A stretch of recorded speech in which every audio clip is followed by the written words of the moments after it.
Ito ang pinakamaingay na SMDC YouTube channel sa balat ng lupa. Kahit holiday, kahit Pasko, tuloy-tuloy po tayo magbibigay ng updates dito mismo sa mas pinasaya, mas pinatindi at mas pinabonggang Giây phút em gặp anh là em biết em si tình tình tình tình tang tang ting tang tình tình tình tang tang tang Giây phút em gặp anh là em biết em si tình tình tình tình toan toan ting toan tình mình tình tan tan tan ting SMDC Updates! Isa po magandang araw po sa inyong lahat. Okay, so talaga na TikTok talaga tayo. O kasi yan po yung ating contest kamakailan dyan po sa Apogee. Kami po ay nag-Christmas party po dyan mismo sa Apogee. Tapat po mismo ng Robinsons, Manila. Okay, dyan po sa Padre Faura, kung di po nagkakamali. Napakasaya po ng aming Christmas party. Nagpapasalamat po ako sa si Boss Ed, ang minamahal po naming Boss Ed Banalili. Salamat sa ham at saka sa delicacies na binibigay po niya. Napakasarap talaga. Hindi ko alam kung anong tawag doon. And syempre sa aming pinakaminamahal na Deputy Sales Head, okay, Boss Antan. Lahat po ng mga kagrupo ko, Team EVM. Naku, Merry Christmas and Happy New Year po sa inyong lahat. Sobrang saya ng gabing yan at saka ang sarap ng mga pagkain. Nakaka-move on talaga. Napa-move on talaga sa sobrang sarap. Lalo na mismo yung lechon Macau. Ay, naku, napakalutong, Ito yung mga maririnig ko sa mga ASMR. Yung mga ganun mga lechong kawali, ganyan. Sobrang crispy, sobrang lambot ng karne. Parang natutunaw talaga yung karne sa bibig mo, sa dila mo. And for this video mga kaibigan, matagal-tagal po tayo hindi nakagawa ng video na ito. Ito po mga versus, no, or versus project. Hindi po ito para paglabanan. Ito po yung para may idea po kayo kung ano nga ba ang kanilang pagkakaiba. No? So last time po kasi tayo po ay gumawa ng content ng gold residences at gold reso. Saan nga ba maganda mag-invest, like gold residences or gold reso? And this time, pag-uusapan po natin ngayon, reso pa rin. Parehas na reso pero magkaiba ang location, no? So ito po ay ang Ice Tower located in Mall of Asia Complex, Pasay City. At ito nga pong gold reso located in Ninoy Aquino Avenue, Parañaque. So dito mga kaibigan, pagkukumparahin natin kung ano nga ba ang pagkakaiba ng dalawang reso project under SMDC. Sa mga hindi pa nakapanood ng video na ito, ayan, himay talaga natin ang gold residences at ang gold reso. Okay? So for example, kung kayo po may planong kumuha at hindi mo alam kung ano kukunin mo, gold reso nga ba or gold residences, ito po, panoorin yung video na yan. Sobrang mas maliliwanagan po kayo kung ano nga ba magandang or saan nga ba maganda mag-invest, kung gold residences or gold reso. Okay? So dito naman ang pag-uusapan naman natin ay ang pagkakaiba, no, ng ice reso at gold reso. So ayoko nang patagalin pa, pero bago tayo mag-start mag-subscribe po kayo sa akin channel. Naku, 8 na lang po, road to 1K na tayo. Sana man lang bago man lang tayo makatawid sa bagong taon, magpa 1K naman tayo mga kaibigan. Please. Para naman tuloy-tuloy po ang ating good vibes at ligaya dito po sa SMDC YouTube channel. 8 na lang po kailangan natin, kaya naman sa lahat po ng mga nanonood ng channel na ito, i-share nyo po ang video na ito para malaman ng mga friends nyo kung medyo naiilang sila minsan, kausapin kami as your consultant. Okay, so mas maganda na through this video, nalalaman nila kung saan nga ba maganda kumuha ng SMDC projects. Okay, so let's start na nga kung ano-ano nga ba ang mga pagkakaiba ng ice reso and gold reso. Pagkumparahin natin, himay-himayin natin ano-ano nga ba ang mga pagkakaiba nila. Okay, in 5, 4, 3, 2, and 1.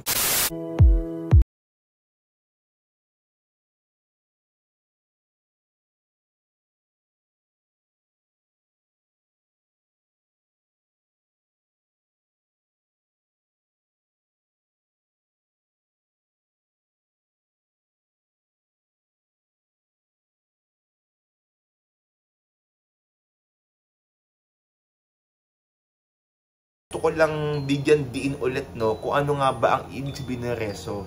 Okay, reso is residential and office. Kung gusto mo ng residential, gagamit mo yung unit po for residential, pwede. Kung gusto mo gawing office, pwede. Ganun lang po kasimple yun. So, sa location po, ang Ice Reso po is located in Sunrise Drive Corner at sa Extension Mall of Asia Complex, Pasay City. Ang Gold Reso naman, ang location po niya ay Ninoy Aquino Avenue, Santo Niño, Parañaque City.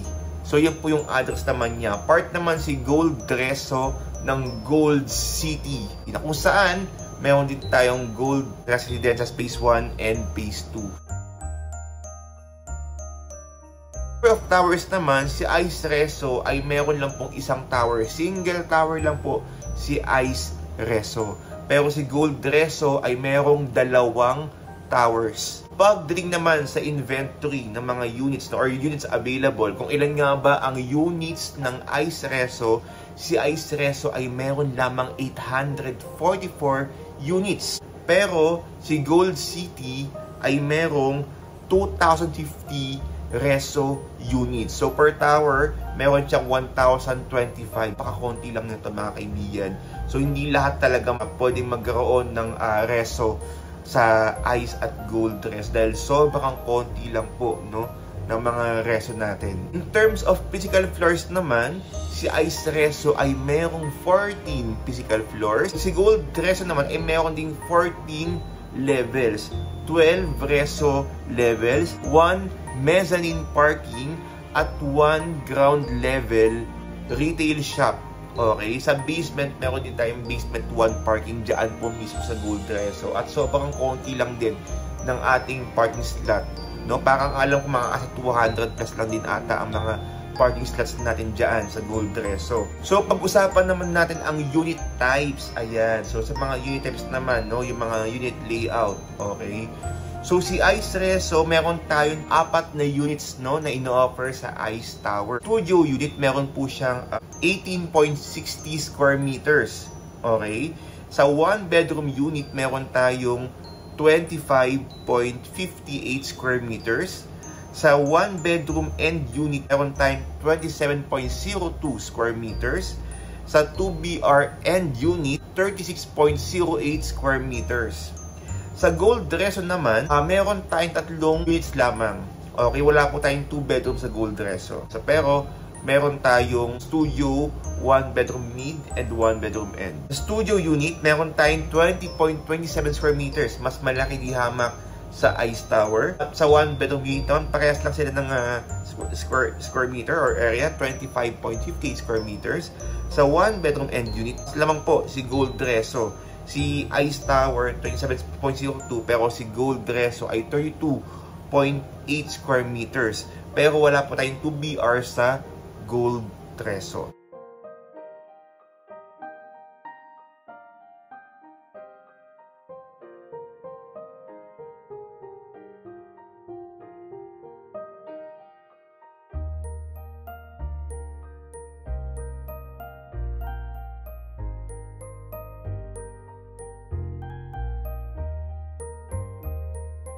Turnover pala nun Ice Reso ay December 31, 2024 at ang Gold Reso naman ay January 31, 2026. Okay? So mas mauuna po ang Ice Reso mata-turnover kumpara sa Gold Reso. Okay, may mga nagtatanong sa akin dito, no? Ano nga ba magandang kunin? Actually, sa total mga kaibigan, may mga ilang beses nang nagtanong sa akin ito pero hindi ko masagot talaga dahil parehas po silang maganda.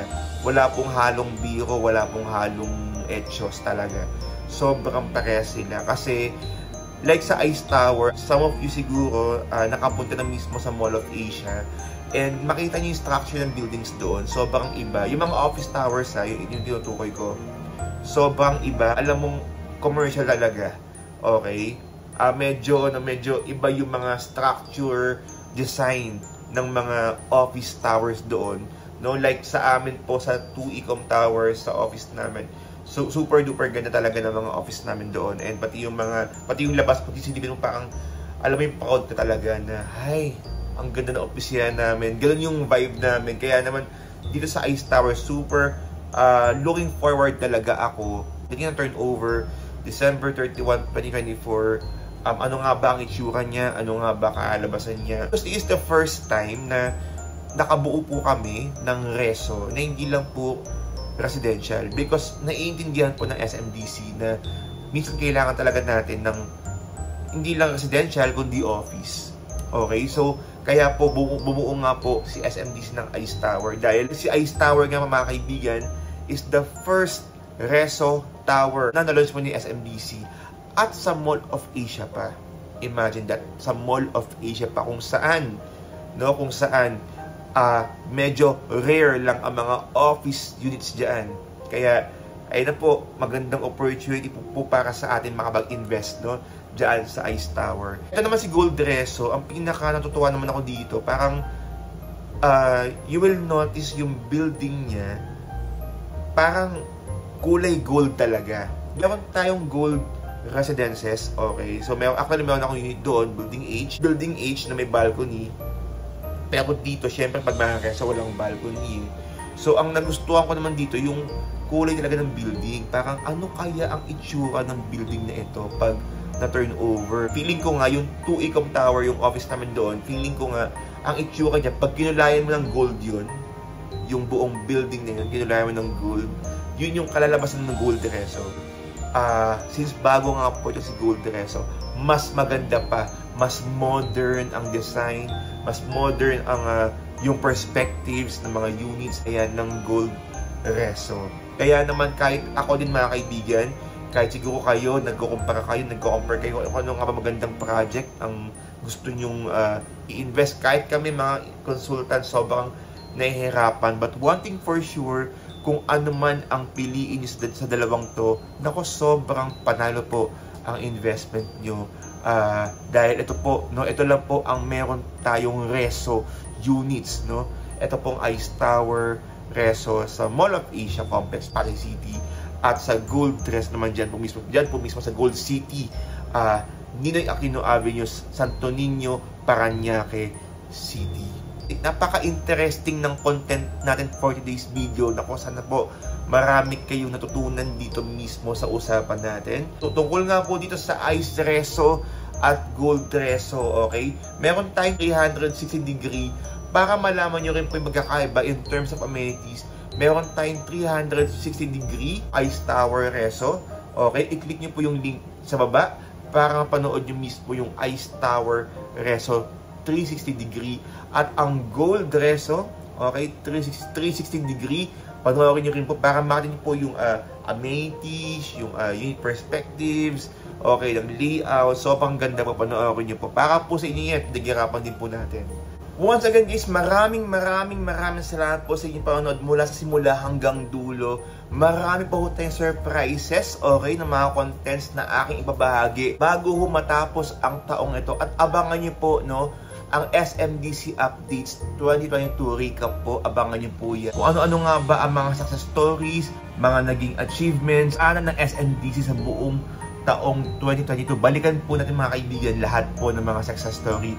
And abangan nyo po on December 28, 8 PM Pilipinas time. Konting announcement nga lang din pala, tuloy-tuloy pa rin po ang ating mga promos. Ayan sa SMDC, ang 60 Days of Christmas promo, kung saan po kayo po ay mag-reserve this December. After 2 months po ang inyong first monthly down payment, okay?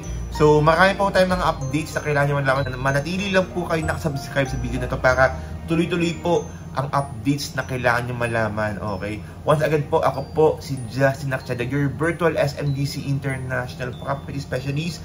Again, thank you and happy investing everyone.